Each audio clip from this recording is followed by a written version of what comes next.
드디어 제클린에게 죗값을 물을 수 있게 된 것 같습니다. 정우혁이 제클린에게 서희재를 죽이려고 했다는 증거를 들이밀었는데요. 그 자리에 서희재와 장기윤까지 나타나면서 그렇지 않아도 제클린을 쫓아내고 싶었던 장기윤이 이제 확실하게 제클린과 이혼을 할 수 있게 된 것 같습니다. 하지만 제클린은 그리 만만한 여자가 아니었어요. 제클린은 정우혁이 빌라고 하면 빌고 반성하라고 하면 반성을 하겠다고 하면서 정우혁이 가지고 있는 손톱을 어떻게든 받아낼 태세였는데요.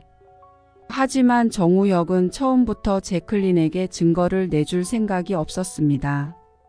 증거를 제클린한테 주면 그걸 어떻게는 은폐하려고 할 게 뻔한 상황이었잖아요. 서희재와 장기윤까지 모두 알게 된 상황에서 제클린은 또다시 충격적인 선택을 하고 마는 것 같은데요. 장기윤은 제클린이 순순히 이혼을 해주면 증거는 없던 일로 해주겠다고 제안했습니다.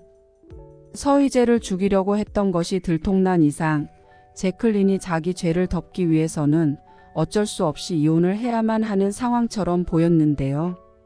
하지만 제클린은 차라리 감옥에 가겠다고 했어요.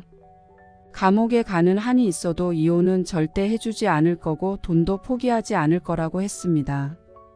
그러면 누가 더 손해일 것 같냐고 뻔뻔하게 물어봤는데요.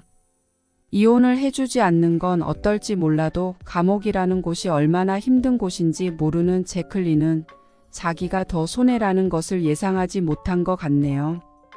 이런 인간은 콩밥을 먹여서 감옥이 얼마나 힘든 곳인지를 알게 해줘야 하는데요. 그런데 제클린이 이런 선택을 한 것에 충격적인 조력자가 있었습니다. 그 사람은 바로 나승필이었는데요. 나승필이 제클린에게 감옥에 가는 한이 있더라도 제클린이 투자한 투자금을 지키는 선택을 하라고 조언을 해준 거였어요. 나승필은 제클린에게 마음의 빚을 안고 있었잖아요. 제클린이 장기윤이랑 붙어먹을 줄 몰랐던 나승필이었습니다. 언니의 복수를 위해 불러온 제클린이 이렇게 나쁜 여자가 되어버린 것 때문에 뒤에서 제클린이 완전히 몰락하지 않도록 도왔던 것 같아요. 서희재는 나승필이 제클린을 도왔다는 것을 눈치챘습니다. 나승필이 자기 복수를 도와주는 척하면서 뒤에서는 제클린을 돕고 있었다는 사실에 큰 충격을 받았는데요. 서희재는 더 이상 나승필과 함께 할 수 없다는 판단을 내렸습니다. 나승필에게 서로 각자의 길을 가자고 하면서 이제 우리 관계는 여기서 끝이라는 이야기를 했는데요.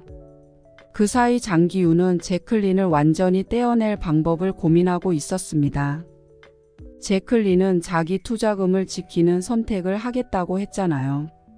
하지만 제클린이 감옥에 가버린다면 이혼을 해주지 않는다고 해도 감옥 안에서 제클린이 할 수 있는 일은 아무것도 없게 됩니다. 그 사이 장기윤이 자기 마음대로 투자금을 주무를 수 있게 된다는 이야기인데요.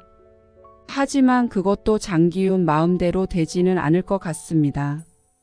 제클린이 감옥에 가게 되면서 서희재가 복수를 위해 장기윤의 집으로 들어가게 됐잖아요. 서희재는 장기윤의 뒤에서 우아한 제국의 모든 것을 장악해 나가기 시작했습니다. 서희재가 드디어 장기윤에게 진정한 복수를 시작하면서 그토록 그리던 수아를 지켜낼 수 있을 것 같네요. 이 이야기는 개인적인 상상력을 기반으로 쓴 것이기 때문에 앞으로 밝혀질 진짜 내용과는 다를 수 있다는 점 미리 양해 부탁드릴게요. 이번 영상 재미있으셨으면 구독과 좋아요 부탁드립니다. 구독은 저에게 큰 응원이 됩니다. 오늘도 시청해 주셔서 감사합니다.